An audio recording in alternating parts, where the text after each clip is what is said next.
Hey everyone, and welcome back to another roundup where we have a lot of gaming news today because, well, to start us off, Amazon have just cancelled Crucible just 5 months after release and, 4 months after unrelease, and they are pivoting over to New World and other projects. We've got that. Then also, the outcome of Epic's dispute with Apple is something that could have, and I quote, significant and serious ramifications for the entire games industry. And that's a warning that doesn't come from me being hyperbolic. It comes from the judge who is presiding over it. Indeed, if this went in Epic's way, it would actually change a lot. I mean a lot of the digital economy and impact a lot of what you actually deal with on a day-to-day basis, plus a whole bunch more news. It's real good stuff, and speaking of that, it's Rogue Month, and here is the Rogue pin over on Patreon, where you'll get this. You'll also get BAM, the art special that we're also doing a run of, which you originally did last year, and then of course the regular spooky October art. You get all of that mailed to your door from our Game Studios art team. Yeah, you get cool stuff. It supports our mission, supports what they're doing through that door, making video games, and of course, the team making YouTube content. Thank you for your support, and let's go. Okay, Amazon have officially cancelled their ailing multiplayer shooter Crucible. It of course launched back in May with very poor numbers that then dropped like a rock shortly after, to the point where 2 of their 3 modes were retired in early June. Then of course the game was unreleased at the start of July. Basically it was really quite a rough situation. Amazon took it back into a closed beta in a bid to actually save the project. Not that that really did much, because Crucible is never going to come out of that beta. It is a dead project. Another dead project from Amazon. They're really racking up a few now. Now, the developers, Relentless Studios, did release a statement where they basically said they could not see a healthy, sustainable future for the game. Because of that, they're killing it, and as a part of that, there are full refunds available for any purchases that people made, and in-game purchases are disabled, with servers basically staying up for custom games till November 9th, after which point, bam, no more Crucible for anyone.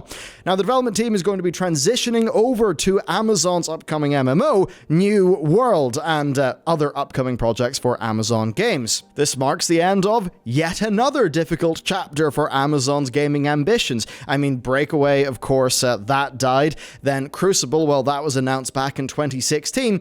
But very differently. It was supposed to be a take on the Battle Royale genre, one that actually would have a game master who could actually influence the game and interact with Twitch viewers, which made sense given that Amazon had purchased Twitch. Of course, Crucible released as a MOBA-style shooter instead of that. There was no game master, no Twitch integration. From what we understand, internal overhauls basically stripped out the, I'd say, original pitch, the original sell of the game. So yeah, it flatlined on release. No surprise, really. Overall then, New World is the next big thing for Amazon games. And I would say it's mixed, right? But it does have potential. There are cool elements. If you want more info on that, you can check out the video that we published on it, I think like 2 weeks ago. Now, that's a situation where it seemed like the project could really get into a good state, but only if it had the time and resources. We were a bit concerned about its development timeline, though. So that said, knowing that some of the Crucible team could actually be moving on to that project, well, that definitely is a heartening thing. And that's just the sort of thing where previously it seemed like there wasn't enough time to make those changes. Maybe now there is, but that said, getting a new team up to speed on a project, that obviously does take time, and I have to wonder if there'll be another delay for New World. But it is a game that I want to do well, right? Because that market is in need of more disruption, especially Western-appealing disruption. That might sound like a strange thing for me to say. I deeply respect FF14. It seems like an absolutely incredible both RPG and MMO. But as somebody who runs a World of Warcraft YouTube channel, I know that there are so many WoW fans who basically like their Western stuff. They see anime, they see Final Fantasy, they don't mesh with stuff that comes from Japan. I think there is this super moated Western audience who would not leave World of Warcraft for FF. And I think that because that is the case, what we really need is, yes, more Korean MMOs and Japanese MMOs, but I think we need Western MMOs that can actually provide viable competition to Blizzard Entertainment. That is what Blizzard needs to actually frankly, get their act together, stop reinventing the wheel every expansion with that game, and actually, focus on doing a lot of great content, which is the one thing they struggle with. So, an interesting situation. I wish the Crucible team the best as they move on to these new things, and that is it for this segment. Okay, time for actually legit major stuff. So, the judge in Epic's ongoing legal dispute with Apple has warned that it's likely to have significant and serious ramifications for the games industry. Now, whatever the outcome, the judge, Yvonne Gonzalez-Rogers, has suggested that the case will impact other companies that charge a fee for selling digital products on a marketplace with no competition. Now, does that mean, say, Steam? No, because there is competition there. Does it mean the Nintendo eShop, the PS4 store, the Xbox stores?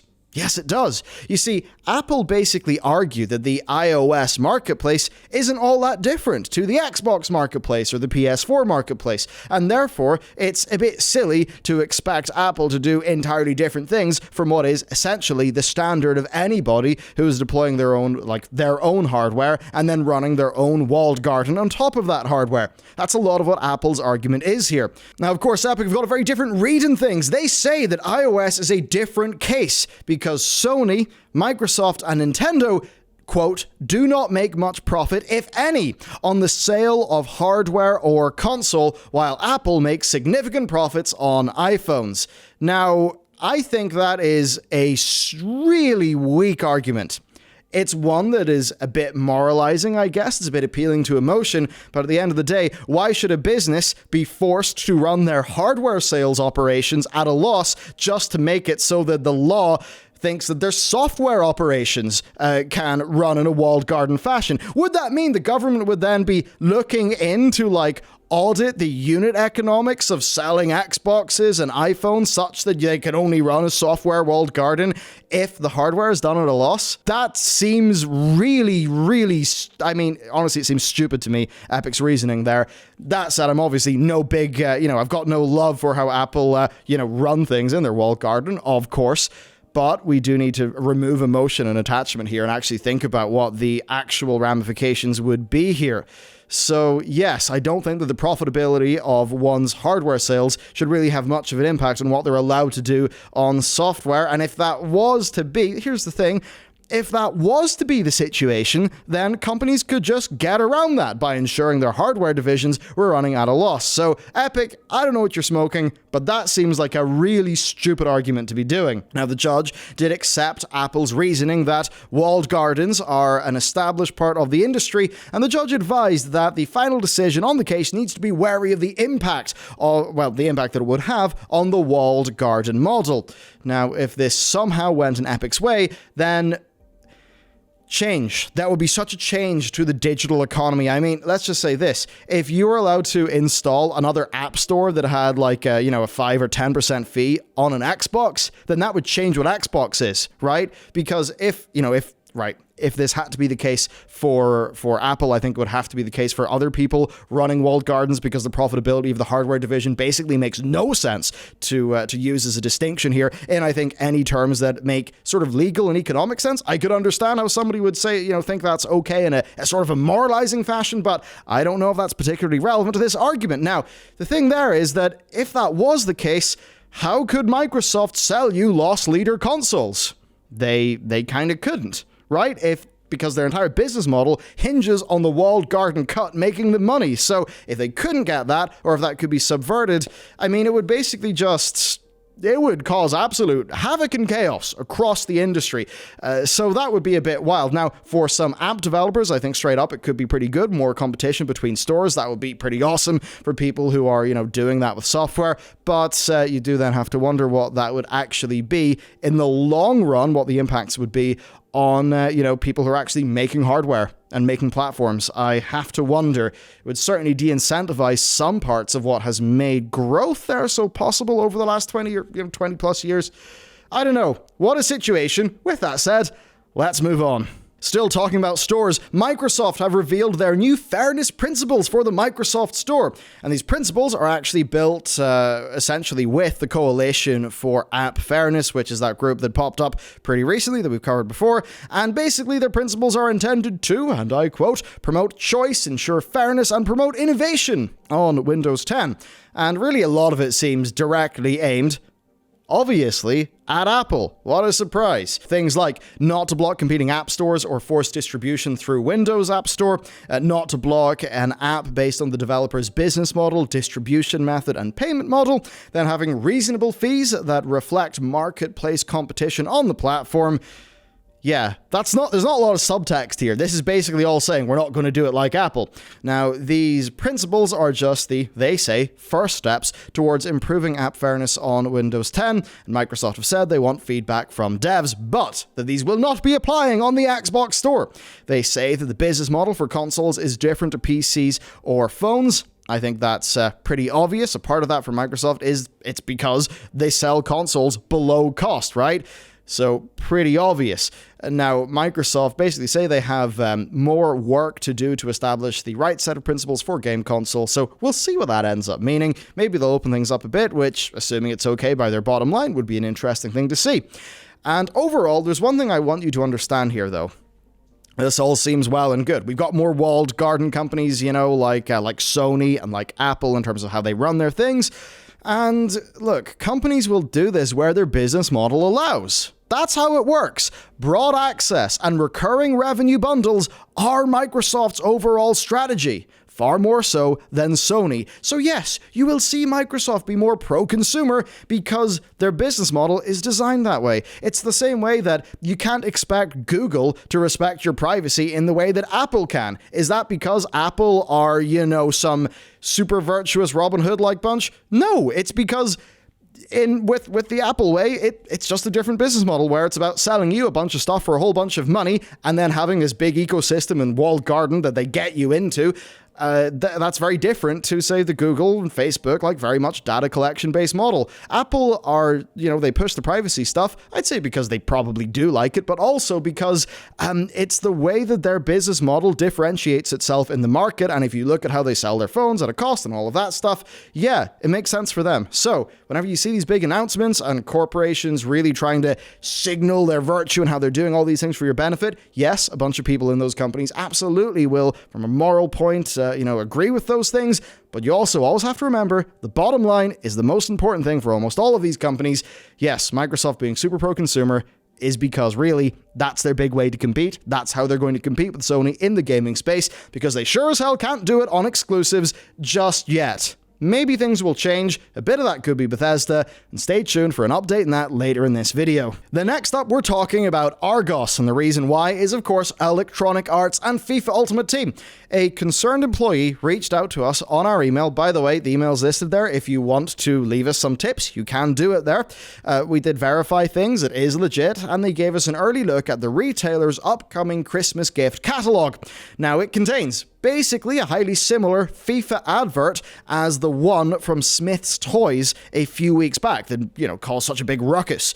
Now, that one was, the four-step process of building your ultimate team, where step 2 is to use FIFA points to open packs. Now, EA pulled the Smiths advert following backlash, and they committed to an immediate review of future marketing placements, especially those that are in channels seen by children. Now, while Argos's catalog is not specifically aimed at children, in the same way that the Smiths, in-store magazine is, yes, children absolutely will see it, right, when they're looking for Christmas gift and things like that, and importantly, unaware parents will see it as well. So maybe that's something for EA to review and have a think about, because once that catalog comes out and the images start to be surfaced, maybe they will be in a little bit of hot water again. And staying on the topic of EA being, a little bit scummy, we've got the Switch version of FIFA 21. It's a joke. Now, I doubt that anyone who watches this channel basically is going to be playing FIFA on a Switch. I don't really know who would do that, but what matters here is that it's what Electronic Arts, the big business, are willing to sell to people. Because yes, while they're going to give you your Star Wars Jedi and your Star Wars Squadrons that don't have microtransactions, they're also willing to pull shady stuff like this. and I think that speaks volumes. So, the Switch Legacy Edition continues to be the laziest version, so it runs on an engine last used for the PS4, Xbox, and PC versions of FIFA 16. That's really quite bad. And it's not just that, it's that it's got a huge lack of content compared to the same game on other platforms. And a lot of people aren't going to understand that before they make a purchase. There are minimal improvements, if any. Now, EA confirm upfront that the game features squad and kit updates, but no new game modes or gameplay innovations, yet it's still selling for $50. What a load of bull. The good thing to come out of this, though, is that IGN decided to, and yes, we're giving sort of ups to IGN's review department, that's quite funny, but yes, they have decided to copy and paste their review of FIFA 20 on the Switch and change a few names a little bit, with their logic being that if it's good enough for EA, then it's good enough for them. I imagine it would also save some per staff writer from having to go and review the Legacy Edition, FIFA 21, on the Switch, which would not sound like a fun experience. Alright, I teased it earlier, now it's time. Bethesda dropped a pair of compilations on the PS4 and the Xbone, and they were the Wolfenstein Alt History Collection and the Dishonored and Prey Arcane Collection, right? Two big bundles of, actually, pretty great games.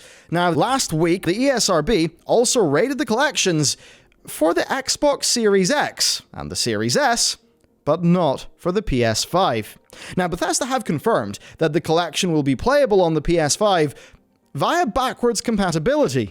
So that means it's a backwards compatible version of the current gen version of that collection, and not a next gen SKU of that collection. So that would seemingly confirm that Xbox are getting the snazzy next-gen version of this, and PS5 just has to deal with the backwards compatibility version. I have to wonder how many new features the version of this that's rated for the X and S would actually have. So we'll have to see how it goes, but this, I would say right now, while it's not super confirmed, this is the first sign of some degree of Xbox exclusivity for Bethesda games post-acquisition. Next up, we've got great news for your storage, because Modern Warfare has been making headlines that it's now not able to fit on a 250 gig SSD. That's deeply inconvenient. But it seems like the pressure has finally got to Infinity Ward, because they have announced this week that the patch will include a specific option to uninstall things on PC. So those otherwise useless single-player assets can be removed for multiplayer or Warzone players. Now, this is good to see. This is going to be big for next gen, where, of course, we do have a situation where all of the snazzy next gen Xbox Velocity architecture and whatever PS5's branding there as, those things will kind of be running on the more expensive proprietary tech for the hard drives. They're not running off your standard, SATA sort of 550 speed thing from Amazon that's really affordable. No. So people will really soon find that space is at an absolute premium. And the size of games is getting absolutely wacky lately. It's getting so damn big to the point where, a game, maybe you'd want it to take up 5% of your storage. If you got a terabyte of storage, Modern Warfare at a point was taking up over 25% of your drive. That's insane. So this option is good. And also, as an aside, compression is actually really going places these days. Oodle texture compression will soon let the Warframe developers reduce their 40 gigabyte game down to just 25 gigs. And here's the thing, if you don't have a large hard drive and you're playing some of those free-to-play games because, financial stuff is a little bit more of a premium or whatever, that's really good. This is this type of thing is really good for the people who are going to be purchasing, say, any sort of digital edition of the new consoles or something like the Series S, where if you have the Series S, then you are going to be stung so hard by game install sizes. So I think developers actually, putting time into doing things like this is seriously good.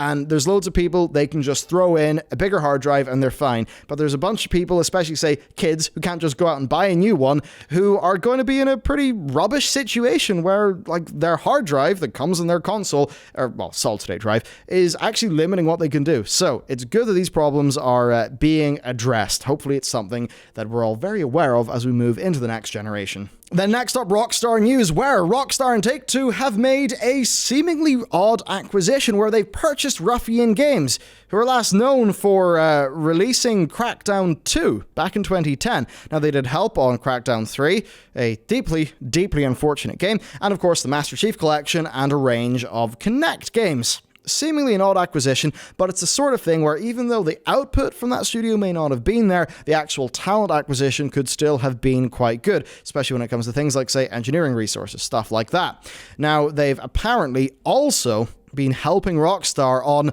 unspecified titles for the last year. So now that they've been picked up, they're being rebranded to Rockstar Dundee. It's kind of hard to expect, or hard to know what to expect from them, but given their open world experience and that they have been helping out on unspecified projects, I would say they're probably all hands on deck, providing support for GTA 6 development. Then next, a really weird story. The PS5 launch in India is being delayed.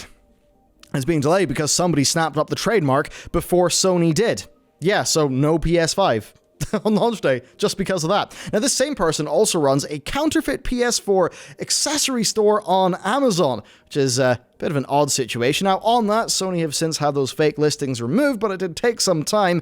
But the thing is, there's been no movement of the trademark dispute, so Sony won't be able to release the PS5 in the Indian market until that's resolved. That's a pretty rough look for their trademark and legal team, absolutely. Then also, a final bit of irrelevant-ish PS5 news. We've heard the boot-up noise for the first time because of a Burger King advert that PlayStation drew attention to on Twitter. So that was a bit random. Anyway, that's it for today's news. Man, what a lot of news. I hope you found this to be a useful and interesting video. Of course, if you want to support our team more and all the cool stuff, hopefully, that we're doing, you can check out things like the pins and stuff, which are over on Patreon. Okay, that is it for me. Thank you for watching, and I'll see you next time.